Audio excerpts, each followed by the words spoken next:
শুধু বোনের মুখের দিকে চেয়ে রাজি হতেই হয়েছে যারার। কিন্তু এবার আর চুপ থাকলে চলবে না। এই নিষ্পাপ শিশুটার তো কোনো অপরাধ নেই। সে তো জোর করে আসেনি গর্ভে।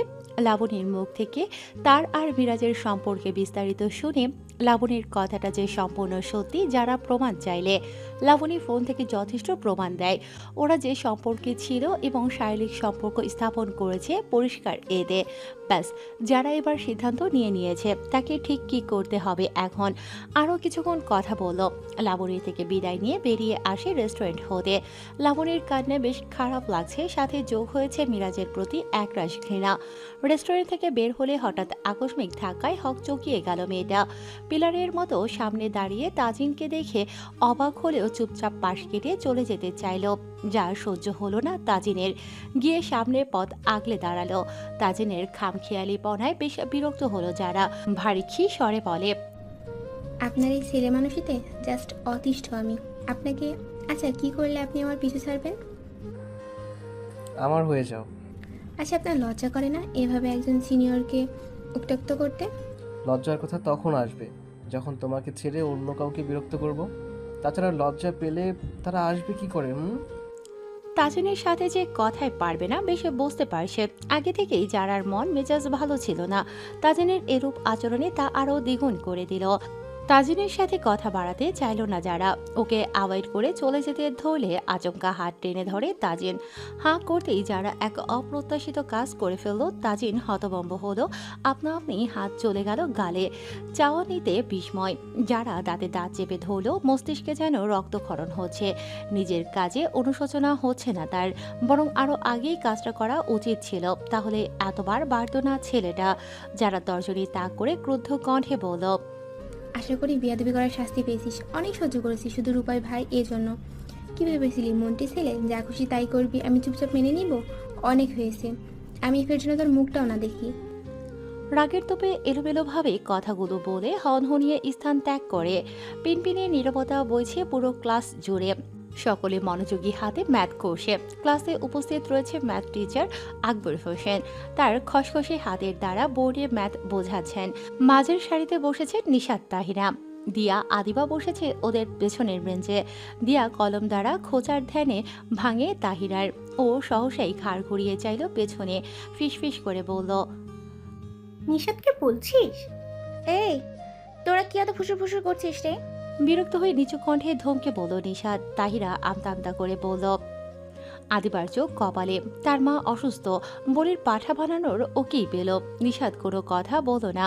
তাহিরা জানে নিশাদ ঠিকই চলে আসবে। ওরা দীর্ঘশ্বাস ফেলে। নিশাদটা কেমন যেন হয়ে যাচ্ছে, আর আগের মতো চঞ্চলতা দেখায় না। সবসময় কেমন চুপচাপ থাকে, হয়তো নিজের সাথে নিজেরই নীরব যুদ্ধ করে। হেই বনু, এত সাজগোজ করে কোথায় যাচ্ছ? আহিলের সুমিষ্ট কণ্ঠে নিজের পদঞ্চলি থামায় নিশাদ, মৃদু স্বরে বলে, না কিছু না, গাড়ি নিয়ে যাও। তা একাই যাচ্ছ? হ্যাঁ, দিয়া আর তাহিরা আগে চলে গেছে। এতক্ষণ সোফার উপরে দুপা তুলে ফোনে গেমস খেলছিল আহিল। তাহিরার নাম শুনেই লাফ দিয়ে উঠে দাঁড়ায়, হন্তদন্ত হয়ে ছুটে যায় নিশাতের কাছে। তড়িঘড়ি বলে, চলো দিয়ে আসি। একা একটা মেয়ে এইভাবে একা একা চলাফেরা করা ভালো না। আমি যতদিন আছি বিনা পয়সায় তোমার বডিগার্ডের দায়িত্ব পালন করব। ওকে চলো। নিশাত ঠোঁট টিপে হাসে। ভাইয়ের মতিগতি বেশ বুঝেছে সে। ভাই যে অতি শীঘ্রই ছ্যাঁকা খেয়ে কুপকাত হবে ঢের বুঝতে পারছে। ভাইয়ের জন্য দুঃখ লাগছে। ইস, আরো আগে কেন দেখা হলো না ওদের। তাহিরা ওর ভাবি হয়ে এই মির্জা বাড়িতে একসাথে থাকতো, ঘুরতো। আজকে ওর খানিকটা আফসোস হলো। রাফি যদি যোগ্য না হতো তাহলে হয়তো কিছু করতো আহিলের জন্য। রাফি পারফেক্ট তাহিরার জন্য। নিশাত কিছু বলো না, শুধু ঘাড় কাত করে সম্মতি দিল আহিলকে আর পাইকে। দুই ভাই বোন বেরিয়ে যায় মির্জা মহল হতে। গতরাতে মির্জা বাড়িতে হঠাৎ তাইসিরের উপস্থিতি বিস্ময়কর সৃষ্টি করছিল সকলের মধ্যে। যে ছেলেকে গত 7 বছরে কত শত অনুরোধের পর আনতে পেরেছিল বাংলাদেশ, তাও কিছুদিনের জন্য, আজ হঠাৎ আগাম বার্তা ছাড়াই তার উপস্থিতি সকলকে অবাক করলেও খুশির তোপে সেটা ফিকে হয়ে গেছে। ওদের দিকেই এতক্ষণ ড্যাব ড্যাব করে তাকিয়েছিল আহসান। আহিলের পোলট্রি খাওয়া দেখে বিস্ময় চোখ কপালে তুলল আহসান। আহিল যে তাহিরা নামের মেয়েটির জন্যই যাচ্ছে স্পষ্ট তার কাছে। আরও একজোড়া রক্তচোখা চোখে পরখ করল আহিলের হাস্যোজ্জ্বল মুখবিবর। কলিং বেলের শব্দ শুনতে পেয়ে দিয়া লুকিং গ্লাস দিয়ে বাহিরে দাঁড়ানো নিশাদকে দেখেই হন্তদন্ত হয়ে ছুটে গেল আদিবা তাহিরার নিকট। উত্তেজিত হয়ে বলল, এই, ও এসেছে, তোরা রেডি? হ্যাঁ হ্যাঁ, চল দেখাচ্ছি মজা। ফের বেল বাজালো। আদিবা তাহিরা দিয়া উপস্থিত হলো দরজার সামনে। আচমকা দরজা খুললো ওরা। হ্যাপি বার্থডে জানু। চিল্লিয়ে ওঠে একত্রে। এক একে ছুঁড়ে মারলো আটা, ডিম, পার্টি স্প্রে, চেঁচিয়ে জানালো জন্মদিনের শুভেচ্ছা। হঠাৎ রিনিঝিনি হাসির আওয়াজে ওদের কাছে ব্যাঘাত ঘটল। ঘাড় ফিরিয়ে চাইলে অবাক ওরা। নিশার ডান হাত দ্বারা বুক চেপে হাসতে হাসতে বসে পড়েছে ইতোমধ্যেই। নিশাদের থেকে চোখ সরিয়ে সামনে তাকাতেই চমকায়। ঝটকা খেয়ে চিৎকার দিয়ে ওঠে ফের। আটা, ময়দা, ডিম, স্প্রে, মুখ ঢাকার দরুন চেহারা অস্পষ্ট। ভূতের ন্যায় এক যুবককে দেখে বিস্ময়ে নেত্রমণি কোটর হারা হলো ওদের। কলিং বেল চাপা দিয়ে নিশাতের মনে পড়ে পার্স ভুলে গাড়িতে ফেলে এসেছে। সেটা আনতে গেলে ততক্ষণে বন্ধ দরজায় দাঁড়ায় আহিল। দরজা খুলতেই হঠাৎ আকস্মিক হামলায় চমকায়, ভরকায় বেচারা। হতভম্বে জ্ঞান শূন্য, নরণচরণ ভুলে যায়, বাকরুদ্ধ হয় বিব্রতকর পরিস্থিতিতে। তাহিরা হন্তদন্ত হয়ে বলে ওঠে, তো সরি, বুঝতে পারিনি। ভেতরে আসুন। এই আদিবা, ওনাকে তাড়াতাড়ি ওয়াশরুমে নিয়ে যা। আদিবা আহিলকে ওয়াশরুম দেখিয়ে দিল। বসার ঘরে একে অপরের দিকে তাকিয়ে হো হো করে হেসে উঠল। আসলে তখন আহিলের মুখবিবর দেখে পেট ফেটে হাসি আসছিল, যা ওরা তৎক্ষণাৎ গিয়ে ফেলেছে। নিশা তো ততক্ষণে কয়েক ঘা খেয়ে ফেলেছে। তাহিরা দিয়া কেক রেডি করলো। আহিল ওদের দেখে জোরপূর্বক হাসলো। বেচারার প্রেস্টিজ পাংচার হয়ে গেল খুবই বিশ্রীভাবে, তাও নিজের মায়াবতীর সামনে। ছটফটে আহিল আগ বাড়িয়ে কথা বলতে চাইল তাহিরার সাথে, কিন্তু কণ্ঠভেদ করে কোনো শব্দ করতে পারল না। আশ্চর্য হলো, আমেরিকার অর্ধনগ্ন পোশাকের মেয়েদের দেখেও এমন সংকোচ বোধ হয়নি ওর। তাহিরা তৎক্ষণাৎ ঘটনায় লজ্জিত হলো। কাচুমাচু মুখশ্রী নির্নিরে কণ্ঠে বলে ওঠে, দুঃখিত, আপনি কিছু মনে করবেন না প্লিজ। আমরা নিশাদকে ভেবে। ইস, কি মিষ্টি কণ্ঠস্বর, মায়াবী চোখ। মেয়েটা এভাবে বললে প্রতিদিনই শরীরে আটা মাখতে রাজি আহিল। ছেলেটা হালকা হেসে বলে ওঠে, সমস্যা নেই, তোমরা এনজয় করো। আমি বরং ভুল ট্রেনে এন্ট্রি নিয়েছি। ওরা এত করে বলছে, থেকে যাও কিছুক্ষণ দা ভাই। অগত্যা চুপচাপ বসলো আদিবার ছোট ভাইয়ের সাথে। প্রথমে কেক কাটলো, একে অপরকে খাইয়ে দিল। নিশাদ আহিলকেও খাইয়ে দিল। ও গিফট বাসায় বসে দেবে জানালো। পায়েস করেছে তাহিরা, নিশাদের পছন্দ খুব। আহিলকেও দিল। তাহিরা একটা গিফট বক্স এগিয়ে দিল, মৃদু হেসে বলল, আমার তরফ থেকে এই সামান্য উপহারটা তোর জন্য। নিশাদ খুলতে বেরিয়ে আসে ওদের একটা গ্রুপ ফটোর অ্যালবাম, একখানা বই। নিশাদ বিভিন্ন ধরনের বই পড়তে ভালোবাসে। নিশাদ ছলছল চোখে শক্ত করে জড়িয়ে ধরল। ভাগ্য করে ওদের মতো বন্ধু পেয়েছে। উচ্ছ্বসিত কণ্ঠে বলে, সত্যি বলছি দাহু, এটা আমার কাছে সবচেয়ে দামি গিফট, সবচেয়ে। ওদের অগোচরে এই সুন্দর মুহূর্তটাকে ক্যামেরা বন্দি করে ফেললো আহিল। ওর মনে হলো এখানে না আসলে এত সুন্দর একটা মুহূর্ত মিস করত। ওর মায়াবতীর কথায় এত মায়া, এত মুগ্ধতা, কেন শুধু ওর কাছে এত ভালো লাগছে বুঝতে পারছে না আহিল। মুগ্ধতার ন্যায় চেয়ে রইল শুধু। নিশাদ ভাবতেই পারেনি এত সুন্দর একটা সারপ্রাইজ ওর জন্য অপেক্ষায় ছিল।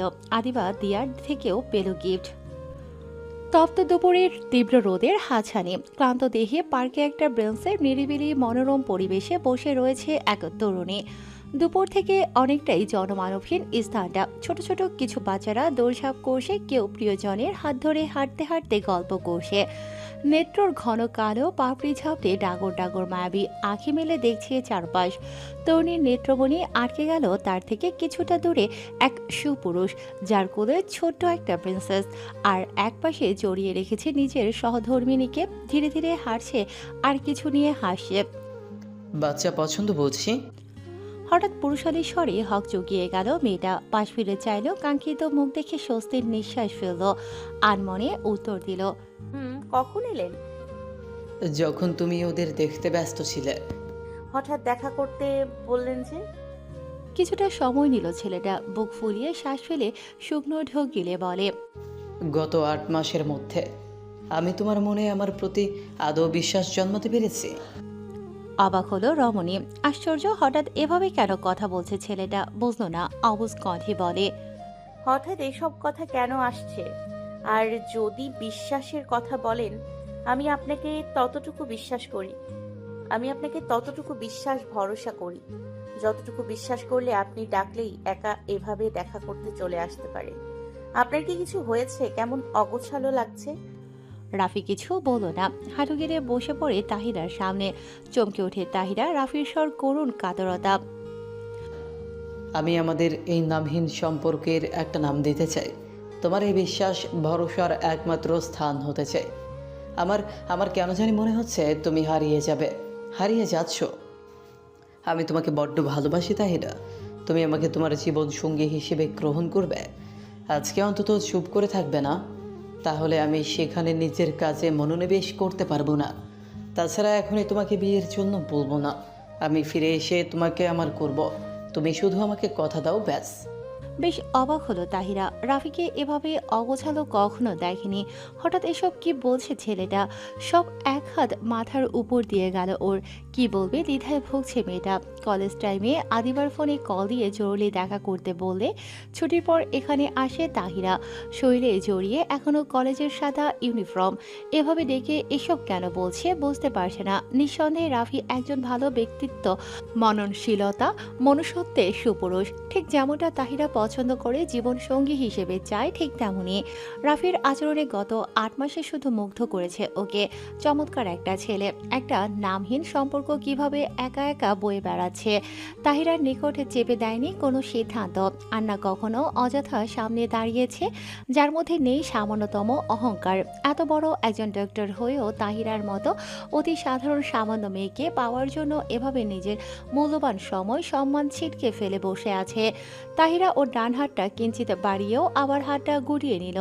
ওর মনে হচ্ছে ও রাফিকে কথা দিয়ে রাখতে পারবে না।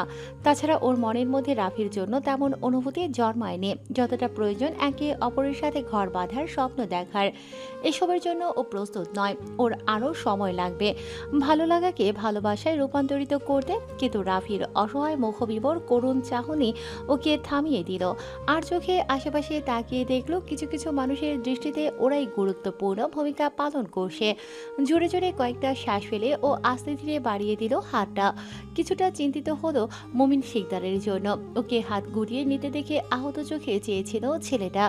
আসলে রাফি প্রথমে ওকে ভালো লাগায় ফলো করতে শুরু করেছিল। কবে যে ওকে এতটা ভালোবেসে ফেলেছে নিজেও জানে না। তাহিরা হাত না দেয় খুব কষ্ট অনুভব করছিল।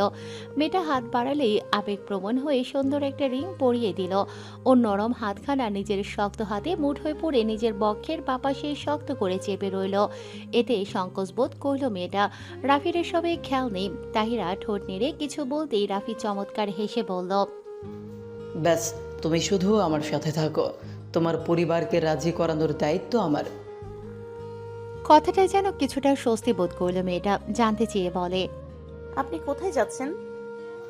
সিঙ্গাপুর। বিশ্বাস করো, তোমাকে রেখে যেতে ইচ্ছে করছে না। মনে হচ্ছে তুমি হারিয়ে যাবে, হারিয়ে ফেলবো তোমাকে। আমার একটু যেতে ইচ্ছে করছে না, শুধু ইম্পর্টেন্ট কোর্সের জন্য যেতেই হচ্ছে। তুমি অপেক্ষা করবে তো তাহিরা আমার জন্য? হারিয়ে যাবে না তো? তাহিরা দেখল ছেলেটার অস্থিরতা, ঋণী ঋণী স্বরে বলে, আপনার মতো একজনকে পাওয়া ভাগ্যের ব্যাপার। আমি আপনাকে পেয়ে হারাতে চাই না, শুধু একটু সময় দেবেন, আর কিছু না। তাছাড়া আপনিই তো বললেন যাওয়াটা আপনার জন্য জরুরি। আপনি নিশ্চিন্তে চলে যান ডাক্তার সাহেব। আমি আপনার জন্য অপেক্ষা করব।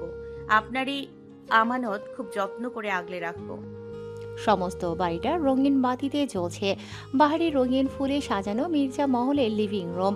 নানা রঙের বেলুন দিয়ে সাজানো চারপাশ। বেশ বড়সড় করে আয়োজন করেছে। নিশাতের জন্মদিনে অনুষ্ঠান, নামি দামি অনেক মানুষই অংশগ্রহণ করেছেন, এসেছেন। খান পরিবারের সদস্যরাও উপস্থিত আছেন। রয়েছে নিশাতের বন্ধুরাও।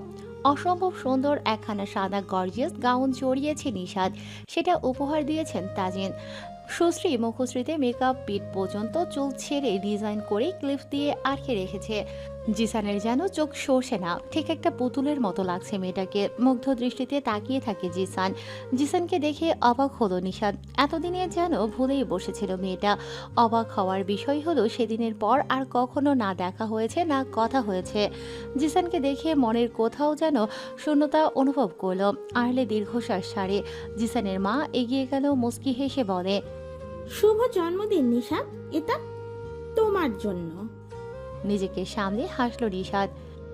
ধন্যবাদ আপনাকে। তোমাকে ভীষণ সুন্দর লাগছে ভাবি। এমন সমদরে অস্বস্তি বোধ করল নিশাদ। ওর মুহূর্তেই নিজেকে সামনে মুচকি হেসে বলল, তোমাকেও অনেক সুন্দর লাগছে। তা কোন ক্লাসে পড়ো? ক্লাস 9-এ। কেমন আছো? জিসানের কথার জবাবে মৃদু স্বরে বলে, আলহামদুলিল্লাহ ভালো। আপনি? আলহামদুলিল্লাহ ভালো। এটা তোমার জন্য ভালো লাগলে কখনো পড়ো। আর আমাদের দেখে অস্বস্তি বোধ করার কোনো প্রয়োজন নেই। তুমি এনজয় করো। আমি আঙ্কেলের সাথে কথা বলে আসছি। অবাক হলো নিশাদ। জিসান কিভাবে বুঝলো জিসানকে দেখে অস্বস্তি হচ্ছে? ও তো নর্মাল ব্যবহার করলো, তাহলে বেশি ভাবার সময় হলো না। একে একে পেল অসংখ্য উপহার। তাইসির, সাফান, মির্জার এসবের ফালতু সময় নষ্ট করার সময় নেই। তারপরও শুধুমাত্র নিশাদের অনুরোধে আসলো। ওকে দেখে ভীষণ খুশি বাড়ির সকলে। কেন যে ছেলেটা এমন একঘেয়ে একরোখা বুঝতে পারছে না। তাবিয়া জাকি যেন ছেলের মধ্যে নিজের বাবাকে খুঁজে মান। আমেরিকান বাসিন্দা এসাহান জাদ, তিনি ছিলেন হুবহু তাইসিরের মতো। ভাবভঙ্গি একরোখা জেদি স্বভাবের। তাইসিরকে দেখে নিশাদ খুশিতে আত্মহারা। দা ভাই, তুই সত্যি এসেছো? হ্যাঁ, এটা তোমার জন্য। বলেই একটা গিফট বক্স এগিয়ে দিল। নিশাদ লুফে নিল ছটপটে হাতে, খুলে সেটা। সরাসরি এই প্রথম কিছু নিজ হাতে উপহার দিল তাইসির। তাই দেখার জন্য এত উতলা। বক্সটা খুলতে বেরিয়ে আসে একটা দামি আইফোন। নিশাদ খুশিতে আত্মহারা হয়ে লাফিয়ে উঠে চেঁচিয়ে উঠল। ওয়াও, দা ভাই ধন্যবাদ তোমাকে। বলেই জড়িয়ে ধরল। তাইসির বোনের হাস্যোজ্জ্বল মুখবিবর দেখে সামান্য হাসল। মাথায় হাত বুলিয়ে আদর করে দিল, শান্ত স্বরে বলল, আস্তে পরে ব্যথা পাবে। পছন্দ হয়েছে তোমার? অনেক। তোমাকে এতগুলো লাভ ইউ। মেজো দা ভাই, আমার গিফট। নিশাদ হাত বাড়িয়ে দিল আহিলের সামনে। আহিল অবাক হওয়ার ভান করলো। দেওয়ার কথা ছিল নাকি? বারে, বিকেলে না বললে দেবে? তাহুর হাতে পায়েস খেয়ে ভুলে গেছো বুঝি? আহিল মাথা চুলকে হাসলো। তারপর ছোট্ট একজোড়া ডায়মন্ড ইয়াররিং উপহার দিল। ডিজাইনটা অনেক সুন্দর। নিশাতের খুব পছন্দ হয়েছে। আহিল আশেপাশে তাকিয়ে নিশাদকে বলে ওঠে, তোমার ফ্রেন্ডদের দেখছি না যে, বলনি? তুমি যার কথা জানতে চাও সে হয়তো আসছে। আর দিয়ারা বাগান সাইডে। নিশাতের এহেন সোজা সাপটা কথায় ভরকে গেল ছেলেটা। তার মানে তার ছোট্ট বোনও বুঝে ফেলেছে, কিন্তু কিভাবে? ও তো বলেনি। তাহলে যাক, ভালোই হলো, উপকারে আসবে। কিছুক্ষণ পর উপস্থিত হলো তাহিরা মেরুন রঙের মধ্যে গোল্ডেন কাজের একখানা 3 পিস। ওনা একপাশে সেট আপ করা, মাথায় হিজাব করা, একদম সাধারণ সাজে উপস্থিত হলো তাহিরা। আহিল ফ্যালফ্যাল করে তাকিয়ে রইল। এই সাধারণ সাজেও মেয়েটাকে অসম্ভব সুন্দর লাগছে। চোখ সরছে না। তাহিরা এই দ্বিতীয়বারের মতো মির্জা মহলে পা ফেলল। মুমিন শিকদার এবং আয়ান ঢাকার বাহিরে গেছে, তাই রুজিনা বেগম আসতে অমত করেছিল। তাহিরার শুকনো মলিন মুখ দেখে আসতে দিয়েছে এবং কড়াকড়িভাবে বলে দিয়েছে তাড়াতাড়ি ফিরতে। এত সময় লাগে আসতে? কখন থেকে অপেক্ষা করছি। কিঞ্চিত রাগী স্বরে বলে নিশাদ। তাহিরা মৃদু হেসে বলে, ওই একটু ম্যানেজ করতে সময় লেগেছে আর কি। না, এত লম্বা হয়ে কোনো লাভ হলো না দেখছি। না হলে আমাকে রেখে এই বারসকেই তোমার চোখে পড়লো? বলেই মেয়েদের মতো গাল ফোলালো। আহিলকে মেয়েদের মতো ঢং করতে দেখে তাহিরা হেসে ফেলল। সরি, আমি সত্যি আপনাকে খেয়াল করিনি। কিছু মনে করবেন না প্লিজ। নিশাদ কেক কেটে মা বাবাকে খাইয়ে দিল। তারপর রূপা সহ কাজিন ফ্রেন্ড সকলকে খাইয়ে দিল। বড়রা ছোটদের আনন্দ করতে দিয়ে চলে গেল যে যার কাজে। আহিল, তাহিরা, দিয়া এক সাইডে দাঁড়িয়ে কথা বলছিল। আদিবা তাহিরাকে নিয়ে একটু সাইডে এসে দাঁড়ালো। হাতের ফোন এগিয়ে দিয়ে কথা বলতে ইশারা করলো। তাহিরা প্রশ্ন চোখে চাইলে আদিবা নিচু স্বরে বলে, রাবি ভাইয়া ফোন করছে, ধর। এই সময় রাফির ফোন পেয়ে একটু অবাক হলো। মানুষের কলহ হতে ফোন হাতে পুলের ওপাশে গেল। মৃদু আলোয় আবছা অস্পষ্ট এপাশ। ফোন কানে চাপে তাহিরা নিচু রেনে স্বরে বলে, হ্যালো, আসসালামু আলাইকুম। ওয়ালাইকুম সালাম। ফোন দিলে জানতে পারি তোমরা মির্জা বাড়িতে গেছো। হ্যাঁ, কিছু বলবেন? কিছুক্ষণ পর আমার ফ্লাইট। তারপর কিছুক্ষণ চুপ করে থাকলো। নিজের খেয়াল রেখো। আমি হয়তো বেশি সময় পাবো না কল করার। মাঝে মাঝে কল দিলে কথা বলবে তো তাহিরা? আমার জন্য একটা বছর অপেক্ষা করতে পারবে না? রাফির কণ্ঠে কিছু একটা ছিল যা নাড়িয়ে দিল ওকে। নিজেকে নিজেই প্রশ্ন করে সে পারবে না ছেলেটার ভরসা রাখতে, রাফিকে ভালোবেসে আগলে রাখতে।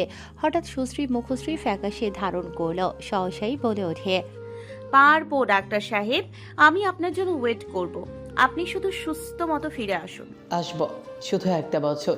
তারপর পরিবার সমেত হানা দিব তোমার দুয়ারে। তুমি প্রস্তুত থেকো, পৌঁছে সময় করে ফোন দিব। আল্লাহ হাফেজ। আল্লাহ হাফেজ। কথা শেষ করে আনমনে হাঁটতেই ভুলবশত একটা পাথরের সাথে পা বেঁধে ছিটকে পড়ে দুহাত দূরে শক্তপোক্ত বলিষ্ঠ কোনো শৈলে। চমকে উঠে তাহিরা তড়িঘড়ি করে উঠে দাঁড়ায়, কম্পিত ঠোঁট নেড়ে বলে, সরি, আমি বুঝতে আহা। আকস্মিক আক্রমণে বাকরুদ্ধ তাহিরা। আতঙ্কিত হানা দেয় সুশ্রীর মুখশ্রীতে। থরথরিয়ে কাঁপছে গোটা তনুময়। শক্ত হাতের চাপে তাহিরার নিঃশ্বাস আটকে যায়। শ্বাসকষ্ট হয় তাইসিরের। চোয়াল শক্ত, চক্ষুদয় রক্তলাল। ডান হাত দ্বারা গলা চেপে ধরায় পেশিবহুল বাহু ফুলে ফেপে উঠেছে। নিজেকে ছাড়াতে ছটফট করছে তাহিরা। চোখ দিয়ে গড়িয়ে পড়ে অশ্রুকণা। এতে যেন তাইসির আরও হিংস্র হলো। হাতের চাপ বাড়ল, হিসিয়ে বলল, ইচ্ছে করে গায়ে পড়লি তাই না? পুরুষ মানুষ দেখলেই ঢলে পড়তে মন চায় গায়ে। তোদের মতো মেয়েদের ভালো করে চেনা আছে আমার। পড়বি, আশেপাশে জায়গা ছিল না, আমার গায়ে কেন পড়বি?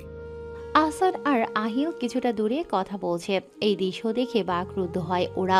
তৎক্ষণাৎ ছুটে আসে, জোরপূর্বক ছাড়িয়ে নেয় তাহিরাকে। ছাড়া পেটে জোরে জোরে শ্বাস ফেলে ভয়ে শব্দ করে কেঁদে ওঠে তাহিরা। ওর খোঁজে ততক্ষণে দিয়া, নিশাদ, আদিবাও আসে সেখানে। ওকে কাঁদতে দেখে দৌড়ে এসে জড়িয়ে ধরে। তাহিরার কম্পিত দেহটা শক্ত করে আগলে নেয় নিশাদ। তাহিরার এহেন অবস্থা দেখে তেতে উঠল আহিল। তুই ওর সাথে এমনটা কেন করলি সাফি? ও তোর কি ক্ষতি করেছে? এমন আচরণে মানে কি? এই মিডল ক্লাস মেয়েটাকে বলবি আমার আশেপাশে যেন না আসে। ওই নষ্টা মুখটা যেন আমি আর না দেখি। পরের বার কিন্তু জানাই মেরে দেবো, মাইন্ডেড। ভীষণ খেপে যায় নিশাদ। তাইসির কি পেয়েছেটা কি? যখন তখন মেয়েটার সাথে বাজে ব্যবহার করে। আজ তো সব অতিক্রম করে ফেলেছে। আর একটু হলে মরেই যেত মেয়েটা। রাগে ওর শরীর জ্বলছে, চেঁচামেচি করলো তাইসিরের সাথে। তাইসিরের কর্ণপাত হয় না সেগুলো। সে হনহনিয়ে প্রস্থান করলো নিজ বাণী শেষে। বাকরুদ্ধ বাক্যহারা তাহিরা এখনও কাঁপছে তনু। বেশ ভয় পেয়েছে তাইসিরের এহেন হিংস্রতা দেখে। এখনও থেকে থেকে হেসকি তুলছে মেয়েটা। কেন করলো? কি দোষ তার? সামান্য ধাক্কা লাগায় এমন করলো নাকি অন্য কিছু? বুঝতে পারছে না তাহিরা। সকলের থমথমিক গম্ভীর মুখশ্রী তাহিরার সাথে এহেন আচরণ কেউই মানতে নারাজ। সকলের মুখশ্রীতে স্পষ্ট প্রবাদে আছে, সময় এবং স্রোত কারো অপেক্ষায় থাকে না। সে চলে নিজ গতিতে। সেদিনের পর কেটেছে 15 দিন। পরীক্ষার সময়টা কেটেছে অত্যাধিক ব্যস্ততায়। ফের নতুন উদ্যমে শুরু হয়েছে ব্যস্ততা। একটানা পরীক্ষার পর ফের পুরো দমে ক্লাস শুরু হয়েছে। তাহিরা, দিয়া, আদিবা, নিশাদ অনেকদিন পর বসলো ওদের পছন্দের স্থানে, কৃষ্ণচূড়া গাছের নিচে। আসলে ওরা বসে নেই, চার মাথা এক করে ফোনে দেখছে যেন খুব গুরুত্বপূর্ণ কিছু। না দেখলে নির্ঘাত মিস করবে। ফোনের স্ক্রিনে ভাসছে একটা নতুন হিন্দি মুভি, যেটা খুবই আনন্দ সহকারে দেখছে ওরা। হঠাৎ কিছু অনাকাঙ্ক্ষিত দৃশ্য ভেসে ওঠে, যা দেখে মুখ কুঁচকে ফেলল তাহিরা। মুখ দিয়ে অস্পষ্ট স্বরে বেরিয়ে আসে, ছিপ। ওরা তখনও চোখ বড় বড় করে দেখছে। তাহিরা ধুম করে কেউ বসিয়ে দিল নিশাদের পিঠে। চেঁচিয়ে উঠল নিশাদ, মেরে ফেলবি নাকি বাল? এখানেই থেকে যা ইচ্ছা আছে নাকি? এটা বন্ধ কর আর চল কিছু খাই, খুব জোর খিদে লেগেছে। রাখ তোর খাওয়া খাই। এইদিকে একটা চুমুর অভাবে শুকিয়ে কাঠ হয়ে গেছে দেখছিস। ইস, কবে যে একটা বিয়ে করব, এরকম একটা চুমু খাওয়ানোর জন্য হলেও একটা বিয়েটা সেরে ফেলতেই হবে, বুঝলি? আদিবার এহেন কথায় সকলের চোখ ছানা পড়া। তাহিরা চোখ পাকিয়ে তাকালো, ঠোঁট নেড়ে কিছু বলতেই সশব্দে বেজে উঠল নিশাদের হাতের ফোনটা। সহসাই ওদের কথা বন্ধ হয় সেখানেই। নিশাদ ফোন চাপে কানে। ওপাশ থেকে ভেসে আসে আহিলের স্বর, এখন কি করছে ভিতরে? কখন থেকে দাঁড়িয়ে আছি, জলদি আসো। ফোন কাটতেই কাঁধে ব্যাগ চেপে উঠে দাঁড়ায় ওরা। আহিল গেটের বাইরে ওদের অপেক্ষায় ছিল। ওদের আসতে দেখে গাড়ি থেকে নামে এতক্ষণ গাড়িতেই বসেছিল। নিশাদ বলল, কখন এসছো দা ভাই? অনেকক্ষণ। তোমাদের গল্প শেষ হলো তবে? তুমি যে আজকেও আসবে জানতাম নাকি? প্রতিদিনই তো আসি। যাই হোক, চলো কিছু খেয়ে নেই। তোমাদের নিশ্চিত ক্ষুধা পেয়েছে। ওরা কাছেই একটা রেস্তোরাঁয় বসে যার যার পছন্দ মতো খাবার অর্ডার করে খাবারের পাশাপাশি কিছুক্ষণ গল্পগুজব চলে। জিসানের কল আসায় অবাক হতো নিশাদ, ধরবে না করেও ধরে কানে চাপে। তুমি কি চলে গেছো? আমি তোমার কলেজে আসছিলাম। না, কেন? একটু দরকারি কথা ছিল। কোথায় তুমি? আপনি ওখানে থাকুন, আমি কাছেই আছি, আসতেছি। ততক্ষণে খাওয়া দাওয়া শেষ। কাছে রেস্টুরেন্ট দরুন বেশি সময় লাগে না আসতে। জিসান আহিলের সাথে কুশল বিনিময় করে নিশাদকে বলে, তুমি কি একটু আমার সাথে যেতে পারবে? আসলে মা এসে জেদ ধরছে, তোমার সাথে শপিং করতে যাবে। জিসানের ছোট বোনের কথা শুনতে না করতে পারল না। মেয়েটা চমৎকার, মিষ্টি স্বভাবের। ঘাড় কাত করে জানালো যাবে, তারা থাকায় আদিবা দিয়া আগেই চলে গেছে। তাহিরাকে আহিল দিয়ে আসবে। এই কদিনে তাহিরা আহিলের সাথে অস্বস্তি কাটিয়ে বেশ সহজ হয়েছে। আরও কদিন দিয়ে এসেছে তাহিরাকে। মেয়েটা বাধা দিলেও শোনে না। আসলে আহিলের ভাবভঙ্গি, কথাবার্তা অসাধারণ। মিশুক, ছটফটে প্রকৃতির চমৎকার একটা ছেলে। নিশাদ বুঝিয়েছে ভাইকে তাহিরা রাফিকে পছন্দ করে এবং অপেক্ষায় আছে তার জন্য। মূলত নিশাদ চায় না ভাই কষ্ট পাক, তাই ও আগেই বলেছে সবটা। আহিল মেনে নিয়েছে, সেটা কষ্ট পেয়েছে যদিও। তারপর নিজের অনুভূতি নিজের মধ্যে দাফন করেছে, কারণ জোর করে ভালোবাসা হয় না। ও বোঝে, আহিল ভাগ্যে বিশ্বাস করে। তাহিরার এসব অজানা। আহিলের অমকি ব্যবহার ওকে তার সাথে সহজ হতে সাহায্য করেছে।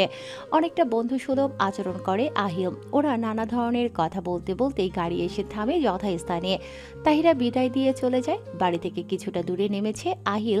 কিছুক্ষণ তাকিয়ে রয় পথপানে, ভাবে রাফি নামের ছেলেটা আসলেই সৌভাগ্যবান। তাহিরার মতো একটা সহজ সরল মনের মেয়েকে পেয়েছে। তারপর চোখ সরিয়ে গাড়ি নিয়ে চলে নিজ গন্তব্যে। মেয়েকে ফোন দাও, এখনো আসছে না কেন? স্ত্রীর কথায় কবির রিজভি ফোন করলেন জারার ফোনে। রিং হলেও রিসিভ হয় না। তিনি বেশ বিরক্ত হলো এতে। তারা এসেছে মিরাজের বাসায় দাওয়াতে। তাছাড়া বিয়ের ব্যাপারেও আলাপ আলোচনা করবে। সামনের মাসের 15 তারিখ বিয়ে, এখনও কার্ড ছাপা বাকি। ভদ্রলোক হাতের ঘড়িতে সময় পরখ করলেন। জারার ভার্সিটি থেকে আসার সময় পার হয়েছে অনেক আগেই। এখনও আসছে না কেন, কিঞ্চিত চিন্তিত হলো।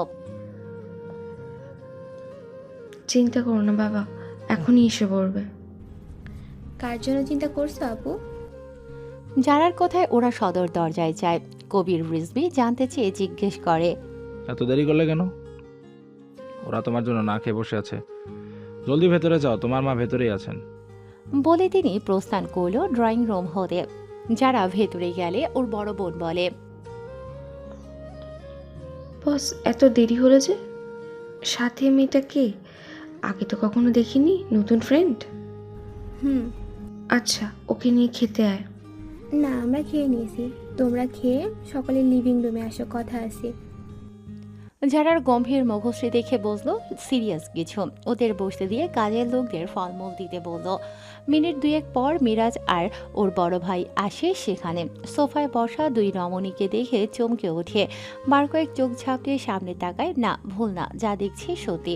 তৎক্ষণাৎ মুখশ্রীতে ছেয়ে যায় ভয়ের ছাপ। বার কয়েক ঢোক গেলে ওর এই অবাক হতবম্ব মুখশ্রী দেখে যারা মুস্কি হাসলো। ততক্ষণে কবির রিজভি আর মিরাজের বাবা খালেক মোল্লা এসে বসে। খালেক মোল্লা যারাকে দেখে বললেন, তা মা, কেমন চলছে লেখাপড়া? আলহামদুলিল্লাহ ভালো আঙ্কেল। মহিলা সদস্যরাও আসে সেখানে। যারার সাথে একটা অচেনা মেয়েকে দেখে যারার মা জিজ্ঞেস করে, ওকে তো কখনো দেখলাম না, তোমার ফ্রেন্ড? যারা তীক্ষ্ণ দৃষ্টিতে তাকালো মিরাজের দিকে। দাঁতের দাঁত চেপে মিরাজের দিকে তাকিয়েই বলে, মিরাজ ভাই ভালো চিনেন। কি ওকে চিনেন তো? হেয়ালি করছো কেন? তুমি বলতে পারো না? ধমকে উঠে কবির রিজভি। খালেক মোল্লা বাধা দিয়ে বলেন, আহা, ধমকাচ্ছেন কেন? আচ্ছা মা, দেখো তো কার্ডের ডিজাইনটা পছন্দ হয়েছে কিনা। হলে এটাই রেখে দিব, বিয়ের তো বেশি বাকি নেই। যারা কার্ড খুলে দেখে। সব ঠিক আছে আঙ্কেল, শুধু নামটা ভুল। ভুল? কি বলছো দেখি। অবাক হয়ে যারার বোনের স্বামী কার্ডটা হাতে নিয়ে দেখল। জারা মেহজাবিন, নাম তো ঠিকই আছে। যারার এমন হেয়ালি বনায় সকলে কিছুটা বিরক্ত হলো। ঠিক তখনই ভেসে আসে যারার দৃঢ় ধারালো স্বর। কারণ বিয়েটা আমার সাথে নয়, এই মেয়েটার সাথে হবে, এবং এক্ষুনি এই মুহূর্তে। অবাকের চরম পর্যায়ে সকলে। যারার মা মেয়েকে ধমকায়। কি তখন থেকে ফালতু বকছো? এসবের মানে কি? কারণ এই মেয়েটা এই বাড়ির বউ হওয়ার কথা ছিল, এবং এই বাড়ির অংশ, উত্তরাধিকার গর্ভধারণ করেছে। সেই সূত্রে লাবণী এই বাড়ির বউ হওয়া অস্বাভাবিক কিছু? অপ্রত্যাশিত এই বাণীতে সকলের চোখ ছানা বড়া। এবার মুখ খুলে খালেক মোল্লা প্রচণ্ড তীক্ষ্ণ স্বর। তুমি ঠিক কি বলতে চাইছো? এই মেয়েটার গর্ভে আমার বাড়ির অংশ? তুমি জানো তুমি কি বলছো? তুমি আমাদের সম্মান নিয়ে টানাটানি করছো যারা। কিছুদিন পর তুমি এই বাড়িতে আসবে। এই বাড়ির বউ হয়ে এইভাবে আমাদের সম্মান নষ্ট করতে পারো না। দুঃখিত, আমি কারোর সম্মান নষ্ট করছি না আঙ্কেল, বরং এই সমাজে এই মেয়েটার সম্মান ফিরিয়ে দিতে চাই। এই মেয়েটার সাথে মিরাজের সম্পর্ক এবং ওর গর্ভে তার সন্তান। এই মেয়েটার সাথে মিরাজ অন্যায় করেছে, বিয়ের প্রলোভন দেখিয়ে এখন অস্বীকার করছে। একসাথে দুইটা মেয়ে জীবন নিয়ে খেলছে, সেটার রাইট তার নাই? যারার গম্ভীর মুখশ্রী দেখে প্রথমে সবার লাবণীকে নজরে আসে। মেয়েটা যারার পাশে বসা, এক হাত যারার হাতে শক্ত মুঠে চেপে ধরে মাথা নিচু করে কাছে। তাদের কিছুটা সময় লাগলো ওর কথার মানে বুঝতে। বিস্মিত হলেও সকলের দৃষ্টিতে মিরাজ যে কিনা দু হাতের মাথায় দুপাশে চেপে ধরে মাথা নিচু করে সোফায় বসে। ভেতরে ভেতরে রাগে ফেটে পড়লেও কিছু বলল না। বাবাকে খেপিয়ে দেয়া মানে নিজের ক্ষতি করা। সে ভালো করেই বুঝে গেছে ও এই মুহূর্তে সবকিছু অস্বীকার করলেও লাভ হবে না। যারার কাছে নিশ্চয়ই কোনো না কোনো প্রমাণ আছে, যার জোরে এখানে ওকে নিয়ে এসেছে। লাবণীর সাহস দেখে অবাক হলো বটে। ওর বাড়ি অবধি অধিকার চাওয়া এত সহজ ওর নাই। এসব যে যারার কথাই করেছে বেশ বুঝতে পারছে। মনের সব ক্ষোভ যারার ওপর জমল। যারা যে এত দূর পর্যন্ত গেছে ও টেরই পায়নি। মিরাজ গিয়েছিল ঢাকার বাইরে অফিসের কাজে, ভেবেছে এসে একটা ব্যবস্থা করবে। ও যা বলছে সত্যি? কি হলো, চুপ করে বসে আসিস কেন? কথা বল সত্যি। গর্জে ওঠে খালেক মোল্লা। মিরাজের মৌনতা কথাটা যে সত্য সকলকে নিশ্চিত করল। এতে ভদ্রলোক আরও ক্ষিপ্ত হয়ে তেড়ে গিয়ে এলোপাথারি কয়েকটা চড় থাপ্পড় বসিয়ে দিলেন ছেলেকে। মিরাজের বড় ভাই গিয়ে বাবাকে ছুটিয়ে আনে। সকলেই হতভম্ব। কবির রিজভির নিজেকে নিজের ছোট মনে হচ্ছে। মেয়েটার জীবন নষ্ট করার জন্য উঠে পড়ে লেগেছিলেন। এসব যদি বিয়ের পর জানতো তাহলে। যাই হোক, অন্যের মেয়ের জীবন নষ্ট করার রাইট ও তাদের নেই। খালেক মোল্লা নিজেকে সামলে ফের বসে যথাস্থানে। লাবণীর কান্নারত মুখশ্রী দেখে কিছুটা মায়া হলো। এই মেয়ে, নাম কি তোমার? লাবণী আফরোজ। বাসা কোথায়? বাবা কি করেন? মিরপুর। বাবা ব্যাংকার। ফোন নাম্বার দাও তার। আতঙ্কিত হলো লাবণী। যারার হাত চেপে ধরে আরো দৃঢ়ভাবে ফের ফুপিয়ে ওঠে। যারা ওকে শান্ত হতে বলে। খালেক মোল্লার উদ্দেশ্যে বলে, ওর বাবা হার্টের পেশেন্ট, এসব কিছু তাদের অজানা। ভদ্রলোক মেয়ের এসব শুনলে আত্মহত্যা করবেন। আপনাদের কাছে আমার অনুরোধ, বিষয়টা আমাদের মধ্যে রেখে তাদের সাথে কথা বলে বিয়ের ব্যবস্থা করুন। সকলে শুনল যারার কথা। তাতে ফোন করে আসতে বললেন। কবির রিজভি পরিচিত এক কাজী আসতে বললেন। ভদ্রলোক তার স্ত্রী নিয়ে আসলে ছেলে মেয়ে একে অপরকে ভালোবাসে, বিয়ে করতে চায়। এসব বুঝিয়ে শুনিয়ে এই মুহূর্তেই বিয়ে দিয়ে দেয় ওদের। মা, ওটা নিশাত আপু না? আসার কথায় সাইফ ঘাড় ফিরিয়ে তাকালো পেছনে। হালিমা খাতুনও দেখলো নিশাতের সাথে দুটো মেয়ে, একটা ছেলে, যাদের সাথে নিশাত কিছু নিয়ে হাসাহাসি করছে। আশার উচ্চস্বরের ডাকে চমকে উঠে নিশাত। আশাকে দেখে অবাক হলো এবং এগিয়ে গেল। সাথে মাইশা, জিসানও গেল। হালিমা খাতুনকে দেখে সালাম দিল। কেমন আছেন মা? আপনার শরীর কেমন আছে? মা। সাইফ অবাক হলো নিশাত হালিমা খাতুনকে এত স্বাভাবিকভাবে মা ডাকায়। মাইশা অবাক হয়ে জিজ্ঞেস করল, ভাবি, এটাও তোমার মা? তোমার কয়টা মা? চমকে উঠল সাইফ। ভাবি বিস্ময়ে চোখ খুদায়। আশা, হালিমা খাতুন অবাক হলো, যদিও তিনি জিসানের ব্যাপারে আগে থেকেই অবগত ছিলেন। নিশাত মুস্কি হেসে মাইশাকে বলে, সে অনেক কথা। আমি আশাকে বোন, তাকে মায়ে ডাকে। মা, এই হলো জিসান, আপনার হবু জামাতা। আপনাকে তো বলেছিলাম মাসখানেক আগে আমাদের এঙ্গেজমেন্ট হয়েছে, আর এরা তার বোন। আরেক দফা চমকায় সাইফ। হবু বর এঙ্গেজমেন্ট হয়েছে মাসখানেক আগেই। কিছুদিন আগেও ভালোবাসি ভালোবাসি বলতে বলতে মুখে ফেনা তুলে ফেললো। সে নাকি 1 মাস আগে এঙ্গেজমেন্ট করেছে। তাচ্ছিল হাসলো সাইফ। হালিমা খাতুন তাকালেন ছেলের দিকে, যে স্বাভাবিকভাবেই আশার সাথে কথা বলছে। ভদ্রমহিলা সামান্য হাসলেন, জিসানের সাথে কথাও বললেন টুকটাক। হাই, আমি জিসান। তোমাকে আমি চিনি, রূপার বিয়েতে দেখেছিলাম তাজিনের সাথে। জিসান হাত এগিয়ে দিল। সাইফ হ্যান্ডশেক করলো এবং বলল, তাজিন আমার ফ্রেন্ড। সরি, আমি আপনাকে হয়তো সেভাবে খেয়াল করিনি। তুমি তো ওদের আগে থেকেই চেনো। জিসানের কথার জবাবে নিশাত অবিলম্বে বলে ওঠে, তাকে আমি চিনি না। আশার মায়ের সাথে আমার পরিচয় অনেক আগে থেকেই। ভালো থাকবেন মা। আসি আশা, চলো। মাইশা, আমাদের দেরি হচ্ছে। হালিমা খাতুন জানেন নিশাত কেন এভাবে বলেছে। তিনি দীর্ঘশ্বাস ছাড়ে। জিসান নিশাতের পেছনেই চলে যায়। হতভম্বে দাঁড়িয়ে সাইফ। সফেদ বিছানায় তন্দ্রাক্ষরে আচ্ছন্ন তাইসির। উন্মুক্ত শৈলে বালিশে মুখ গুজে উপর হয়ে ঘুমোচ্ছে সে। সফেদ কমফোর্টারটা কোমর অবধি ঢেকে রাখা। দরজা ঠেলে রুমে প্রবেশ করে ইহান। পরপর কয়েকটা ডাক দিলেও নড়চড় দেখা মেলে না তাইসিরের। কিঞ্চিত চিন্তিত হয় ইহান। তাইসির ঘুম থেকে উঠে খুব ভোরে। আজ কি হলো?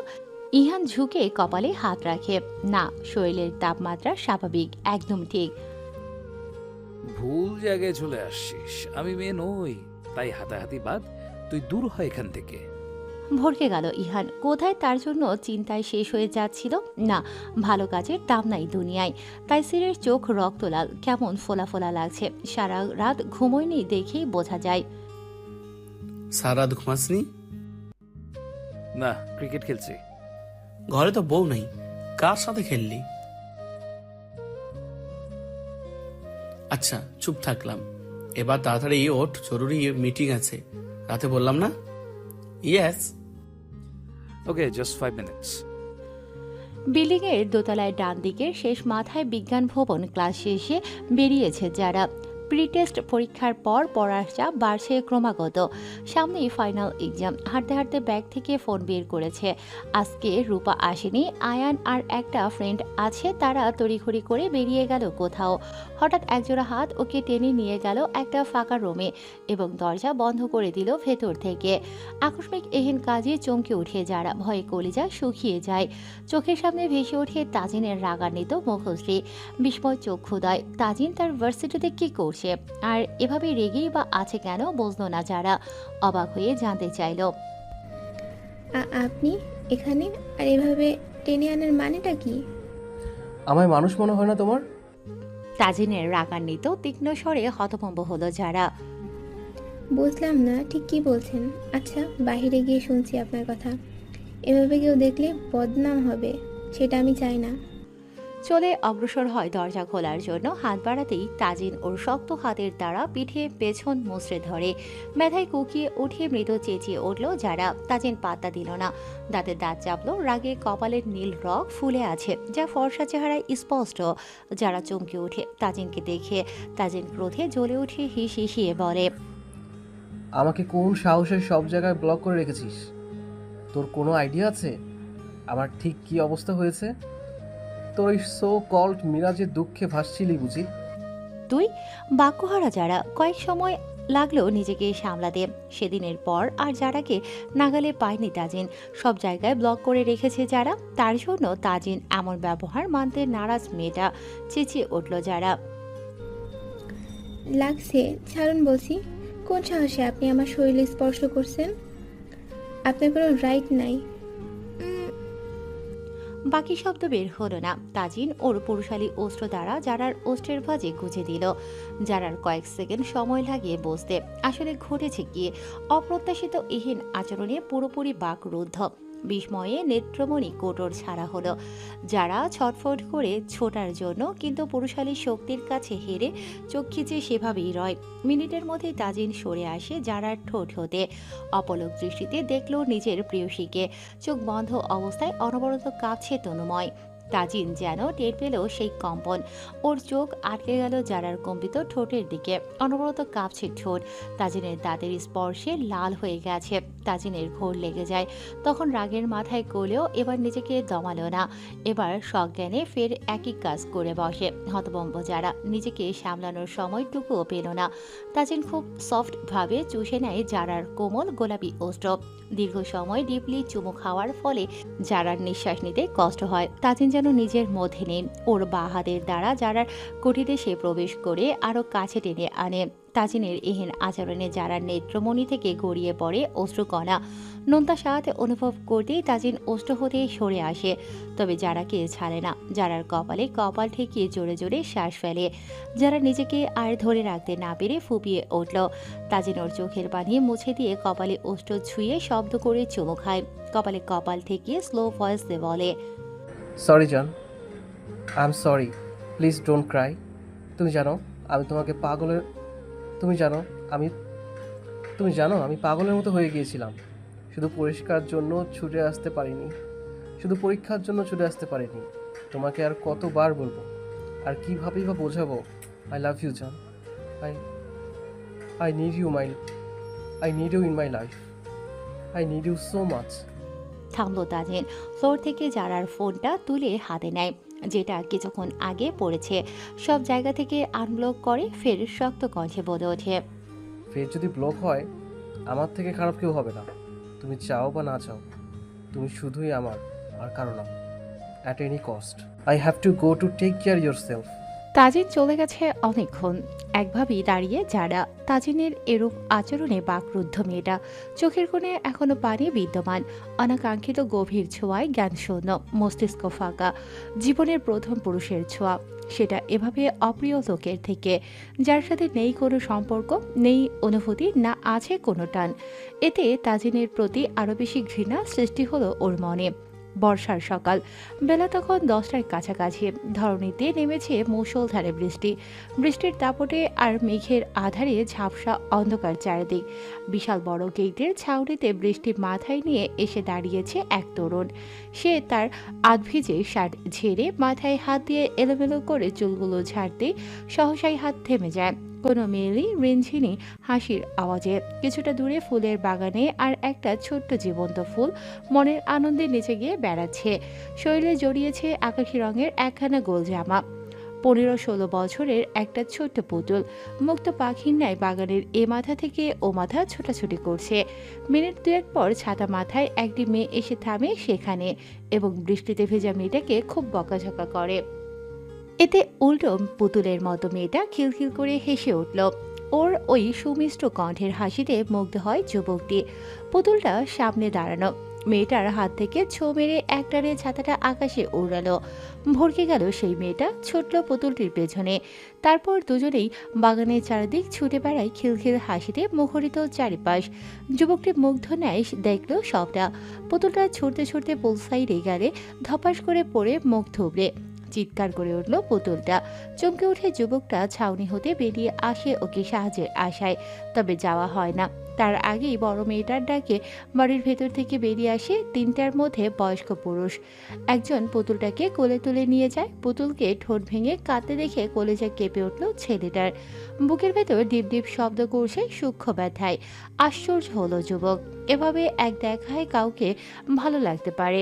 এক দেখাতেই অনুভূতি মায়া কাজ করে।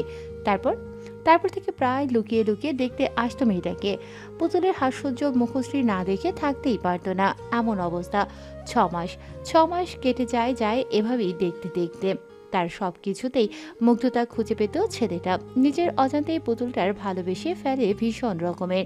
না কখনো সামনে গিয়েছে, আর না কখনো বলেছে নিজের মধ্যে হওয়া অনুভূতি, কারণ পুতুলটার সামনে দাঁড়ানোর যোগ্যতা ছিল না তার। ছেলেটা এক বুক যাতনা নিয়ে নিজের অনুভূতি লুকিয়ে রেখেছে খুব সূক্ষ্মভাবে। ওই বেটা, কই হারাই গেছস? সেই কখন থেকে ডাকছি। আজমের কথায় নিজের ভাবনা হতে ছিটকে পড়ল। নিজের মধ্যেই দাপন করলো নিজ অনুভূতি। এই যাতনা শুধু নিজের একদম একার যাতনা। তোর কি হয়েছে বলতো?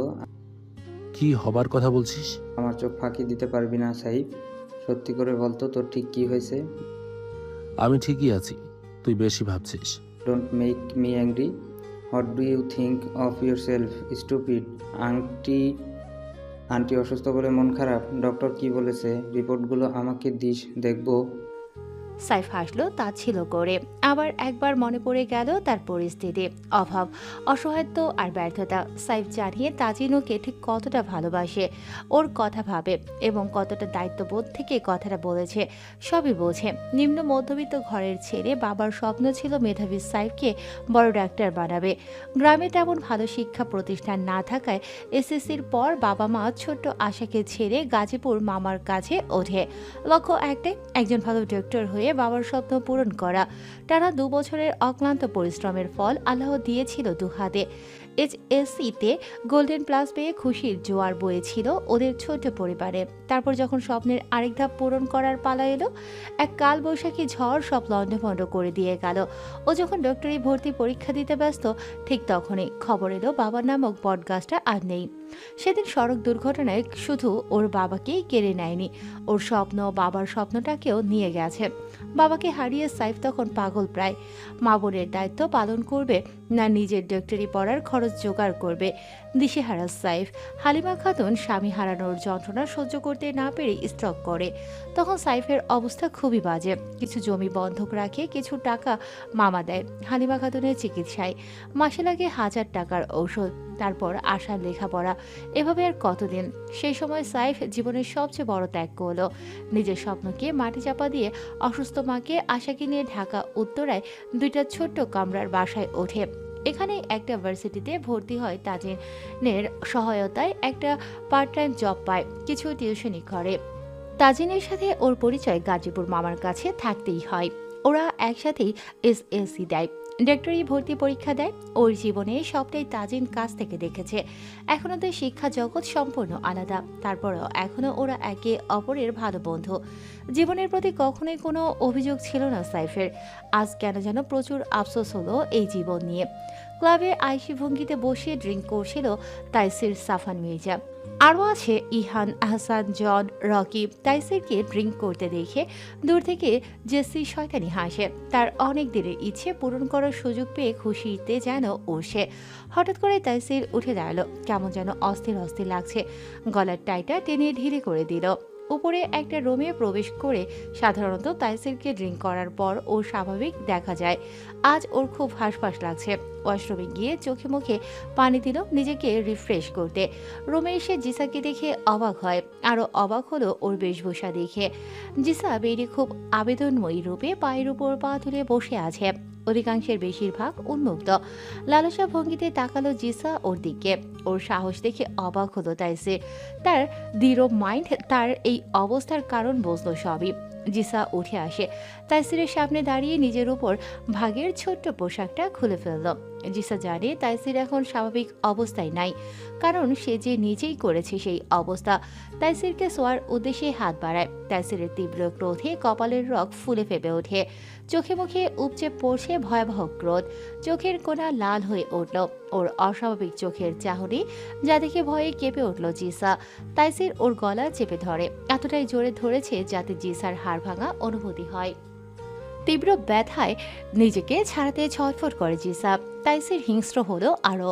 এতে জিসার চোখে মুখে রক্ত উঠে যায়, চেহারা লাল রং ধারণ করে। তোর কি মনে হয় এসব নোংরা খেলা খেলে আমাকে পাবি তুই? এখানে যদি উলঙ্গ হয়ে শুয়েও থাকিস না, তবুও তাইসির, সাফান, মির্জা থুতুও ফেলবে না তোর দিকে ফিরে। তোর যখন এতই জ্বালা শরীরে, তাহলে সেখানেই যেতি, যারা এতদিন নিভিয়ে দিয়েছে। তোর সাহস দেখে না আমি অবাক। এসব খাইয়ে আমাকে ভাবি তুই? রাগে হিসিয়ে বলল তাইসির। জিসার অবস্থা করুন, চোখ দিয়ে অবিরাম গড়িয়ে জল। তীব্র ব্যথায় কুকিয়ে উঠলেও কোনো শব্দ করতে পারে না। জিসার মনে হচ্ছে ও নিঃশ্বাস নিতে না পেরে হয়তো মরেই যাবে। তাইসির ওকে আশ্রে ফেলে ফ্লোরে, হনহনিয়ে চলে যায় রুম হতে। এলোমেলো পায়ে গাড়ি নিয়ে ছুটে নিজ সাম্রাজ্যে। ঝড়ের গতিতে নিজ কামরায় ঢুকে হাতের ব্লেজার জ্যাকেট অবহেলায় আশ্রে ফেলে সোফায়। গম্ভীর পদচারণ গিয়ে থামলো ওয়াশরুমে। ওয়াশরুমের দরজাটা বিকট শব্দে বন্ধ করে ব্যস্ত হাতে খুলে গায়ের ব্ল্যাক কালারের শার্টের বোতাম। অধৈর্য হয়ে এক টান মারতেই পায়ের কাছে ফ্লোরে ছিটকে পড়ল কালো রঙের বোতামগুলো। ব্ল্যাক শার্টটি পেশিবহুল শরীর হতে টেনে হিসড়ে খুলে ছুঁড়ে মারল অদূরে। গলদেশের অ্যাডামস অ্যাপলটি ঘন ঘন ওঠানামা করছে। জিসার দেয়া যৌননাশক ঔষধে পুরোপুরি ঘায়েল তাইসির। অগ্নিগিরির ন্যায় উত্তপ্ত পুরুষ চিত্তের চাহিদা, ঘন ঘন শ্বাস ফেলে নিজেকে সামলানোর চেষ্টা, ঝিরিঝিরি শব্দে শীতল পানি গড়িয়ে পড়ছে শীত দ্বারা পেয়ে, বেসামাল হৃদয়। চোখ বুঝলেই ভেসে ওঠে একটা নিষ্পাপ স্নিগ্ধ মুখ। এই মুখটা ওকে এলোমেলো করে দেয়, বেসামাল করে করে ওর হৃদয়। তাই সে সহসায় চোখ খুলে ফেলে মিররে তাকালো। সেখানেই দৃশ্যমান হয় এক শুভ্র পরি। অদ্ভুত পীড়াদায়ক অনুভূতি বেসামাল করে বলল দেয় সব সময়। রাগান্বিত তাইসির আরও খেপে গিয়ে ঘুষি মারে মিররে। ঝরঝরিয়ে ধরি তুলে ছড়িয়ে ছিটিয়ে পড়ে কাচের টুকরোগুলো। হাত হতে গড়িয়ে পড়ে লাল তরল। হাতটা এগিয়ে দেয় ঝিরিঝিরি পানির নিচে। ওয়াশরুমের সাদাদের টাইলস লাল রং ধারণ করে মুহূর্তেই। তাই সে দু হাত দেয়ালে ভর করে দাঁড়াতেই ফুলে ফেপে উঠে হাতের পেশি। পরপর অস্বাভাবিক শ্বাস ফেলে, বাঁকা হেসে অদ্ভুত স্বরে বলে, how dare you! Taisir Safan মির্জাকে এলোমেলো করার এর শাস্তি তোমাকে পেতেই হবে। Doesn't matter, see you soon. Zisan আর নিশাত একটা রেস্টুরেন্টে বসে টুকটাক কথা বলছে। জিসানের অনুরোধে আসতে হয়েছে নিশাতকে। জিসানের হাতে কফির কাপ, পাশেই নিশাত মনের আনন্দে আইসক্রিম খাচ্ছে, যা বাচ্চাদের মতো মুখের আশেপাশে লাগিয়ে খাচ্ছে। জিসান টিস্যু দিয়ে মুছিয়ে দিতেই চমকে ওঠে নিশাত। জিসান ওর হাত থেকে আইসক্রিমটা কেড়ে নেয়। এতে তেতে উঠল নিশাত, চিবিয়ে চিবিয়ে বলল, এই, আপনার সাহস তো কম নয়। আপনি আমার আইসক্রিম ছিনিয়ে নিয়েছেন। দিন দিন বলছি। আইসক্রিম নিতে হাত বাড়িয়ে দিল। জিসান আইসক্রিম দেয় না, নিশাতকে খেপাতে বলে, এই শীতে আইসক্রিম খাই কোন পাগলে শুনি? আমি খাই, আপনার কি? এই, আপনি আমাকে পাগল বলেন? আপনাকে আপনাকে আমি মেরেই দিব। মৃদু চেঁচিয়ে বলল নিশাত। আশেপাশে তাকিয়ে কিছু না পেয়ে জিসানের চুল ধরে টানলে জিসান শব্দ করে হেসে ফেলে। সাইফ ওদের থেকে চোখ সরিয়ে নিল। এই রেস্টুরেন্টে সাইফ জব করে, ডেস্কে বসে হিসেব নিকেশ করাই হচ্ছে ওর কাজ। এতক্ষণ ধরে দেখছিল ওদের এখানে বসে। ওদের এমন কাছাকাছি দেখে দম বন্ধ হওয়া অনুভূতি হচ্ছে। বুকের বাপাসটা কেমন চিনচিন করছে। অসহ্য রকমের পীড়াদায়ক যন্ত্রণা হচ্ছে বক্ষ পিছরে। নিজের ভালোবাসার মানুষকে অন্য কারোর সঙ্গে দেখা যে এতটা যন্ত্রণার, যা সাইফকে ক্ষত বিক্ষত করে তুলছে। আশ্চর্য, ও তো এটাই চেয়েছিল। তাই তো কোনো দিনই নিজের মধ্যে লুকিয়ে রাখা ভালোবাসা মেয়েটার সামনে উপস্থাপন করেনি সাইফ। মাস 7-8 পরের ঘটনা। সাইফ তখন হালিমা খাতুনকে নিয়ে প্রতিনিয়ত ছুটছে হাসপাতালে। হঠাৎ একদিন নিশাত এসে জানালো তাকে নিশাত পছন্দ করে। নিশাতের থেকে অনাকাঙ্ক্ষিত এই কথাটা যেন ওকে থমকে দিয়েছিল। ইচ্ছে হয়েছিল সকল নিয়ম অনিয়ম, পারিবারিক বাধা বিপত্তি উপেক্ষা করে নিজের ভালোবাসার কথা বলতে। তবে সাইফ জানে সেটা ওদের জন্য সুখকর হবে না। তাছাড়া মন্ত্রী বাড়ির মেয়ের জামাই হওয়ার কি যোগ্যতা আছে ওর? এক যুবক যত না নিয়ে নিজের প্রিয়তমাকে ফিরিয়ে দিয়েছিল সেদিন, বারবার অপমান করেও তাড়িয়ে দিয়েছে। নিশাত ভালো সুখী আছে, এটা দেখে তো ওর ভালো লাগার কথা। তাহলে কেন খুশি হতে পারছে না? কেন এত কষ্ট হচ্ছে? বেহায়া চোখ আবারও চাইল নিশাতের দিকে। আইসক্রিম খাচ্ছে মহানন্দে।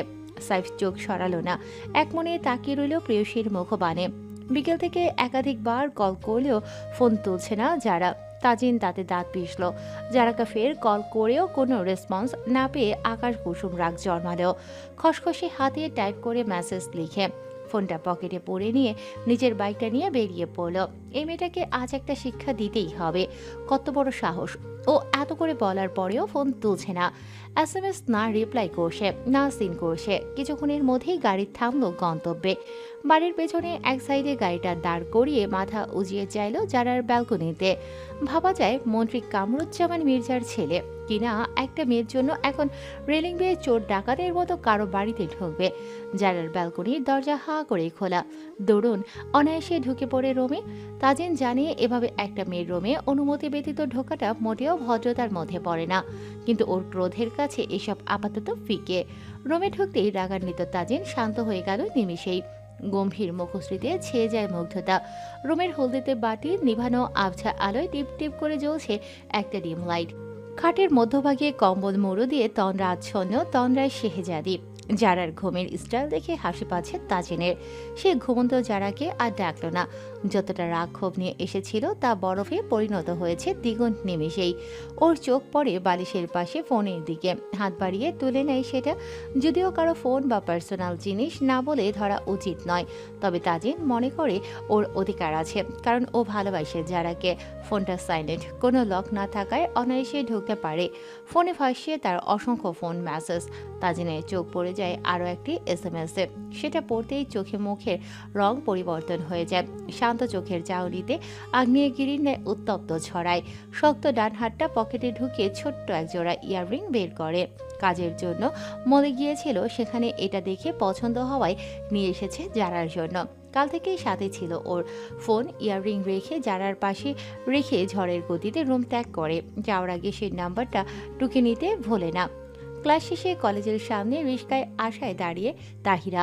আজকে দিয়া নিশাত আসেনি, আদিবা চলে গেছে তার গন্তব্যে। হঠাৎ করে সামনে গাড়ি থামলে হকচকিয়ে গেল মেয়েটা। কালো রঙের একখানা দামি গাড়ি। গাড়িটা ওর চেনা, মির্জাবাড়ির গাড়ি। মেয়েটা ভাবনায় পড়ে গেল, এই সময়ে গাড়ি করে কে আসবে? আহিল আসবে? ধুর, আহিল তো ফিরে গেছে 4 দিন আগে।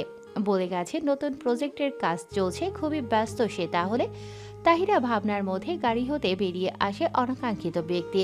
চমকে উঠল তাহিরা, দুপা পিছিয়ে গেল। আতঙ্কে থরথর করে কেঁপে ওঠে গোটা তনু। চোখে দৃশ্যমান হয় সেদিনের ঘটনা। কর্ণে বাজে তাইসিরের বিষাক্ত বাণী। ইচ্ছে করে গায়ে পড়লি তাই না?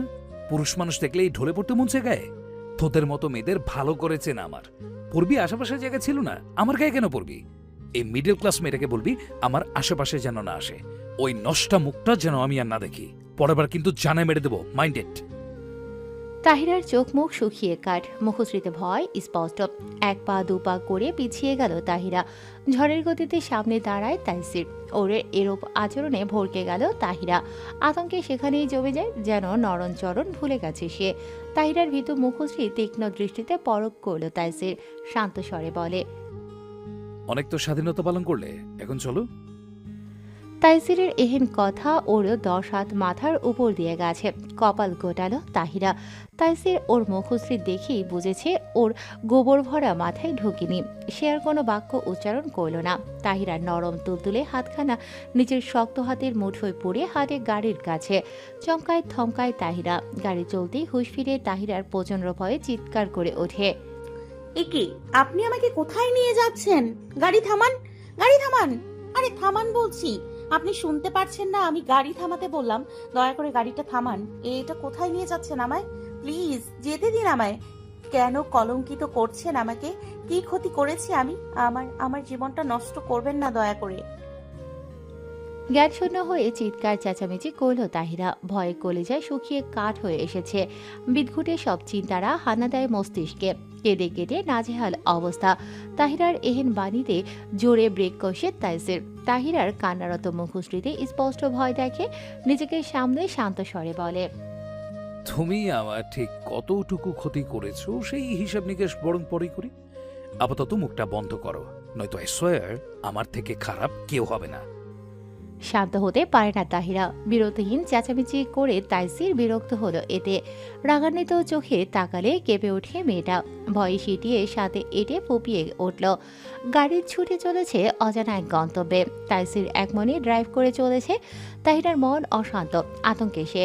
গাড়িটা থামিয়ে তাইসিরের নিজের ফ্ল্যাটের সামনে। গাড়ি হতে নামে তাইসির। ঘুরে এসে তাহিরার দরজা খুলে দিল। এতে তাহিরার নড়চড় হলো না। সে একইভাবে সিটের সাথে ঘাপটি বেড়ে বসে আছে। ওর রেসপন্স না পেয়ে শক্ত কণ্ঠে থমকে উঠল তাইসির। নামছো না কেন? নেমে এসো। তাহিরা বেঁকে বসল। সে কিছুতেই নামবে না, আর এই অহংকারী লোকটার সঙ্গেও যাবে না। ওকে এভাবে শক্ত হয়ে থাকতে দেখে তাইসির ওর মেজাজ তুঙ্গে। তাহিরাকে টেনে হিসড়ে নিয়ে গেল বাড়ির ভেতরে। সেখানে আগে থেকেই উপস্থিত ছিল আহসান, সাথে আরো 2 জন। তাহিরাকে বসিয়ে ওর পাশেই বসে তাইসির। তাহিরা বিরক্ত এসবে।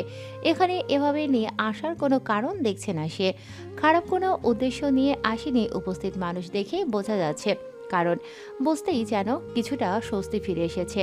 সামনের সোফার মধ্যে বয়স্ক পুরুষ দুটো সামনে কাগজপত্র নিয়ে কিছু একটা আলোচনা করছে। তারপর হুজুর টাইপ লোকটা কি যেন বলছে, যা চিন্তিত তাহিরার মস্তিষ্কে পৌঁছয় না, কারণ সে বেরোনোর পথ খুঁজতে ব্যস্ত। বলো মা আলহামদুলিল্লাহ কবুল। লোকটার কথায় চমকে ওঠে তাহিরা, বিস্ফোরিত নেত্র বেরিয়ে আসে। কবুল, কি বলছে এসব লোকটা? কিয়ৎক্ষণ স্তম্ভিত চেয়ে থাকে। আচ্ছা, সে কি ভুল শুনলো নাকি তার মতিভ্রম ঘটেছে? ওর হেলদোল না দেখে চোয়াল শক্ত করে তাইসির। তাহিরার দিকে ঝুঁকে নিচু স্বরে চিবিয়ে চিবিয়ে বলে, কি হলো বলছো না কেন? কোনো কাহিনী না করে ঝটপট কবুল বলো। তার এহেন কথায় বাকরুদ্ধ তাহিরা। কিয়ৎক্ষণ সময় লাগলো বসতে, অমনি লাফিয়ে উঠে দাঁড়ালো, চেঁচিয়ে বলল, কি যা তা বলছেন? মাথা ঠিক আছে আপনার? মনে হচ্ছে পাগল হয়ে গেছেন আপনি। সরুন, আমি বাড়ি যাব। তাহিরা তাড়াহুড়ো করে মেইন গেটের দিকে অগ্রসর হলো। এতে যেন তাইসির সাফান মির্জার ইগোতে লাগে। খেপে গিয়ে মেয়েটাকে আটকে ফেলে, চোয়াল চেপে ধরে। ব্যথায় কুকিয়ে উঠল তাহিরা। হ্যাঁ, আমি পাগল? তুমি আমাকে পাগল করেছো। চুপচাপ বসো, যেটা বলবো সেইটা করবে। কাজ সম্পন্ন হলে আমি তোমায় পৌঁছে দিয়ে আসবো, প্রমিস। উপস্থিত তিনজনের চোখ ছাড়া বড়া। তাইসিরের এরূপ আচরণে অবাক করল তাদের।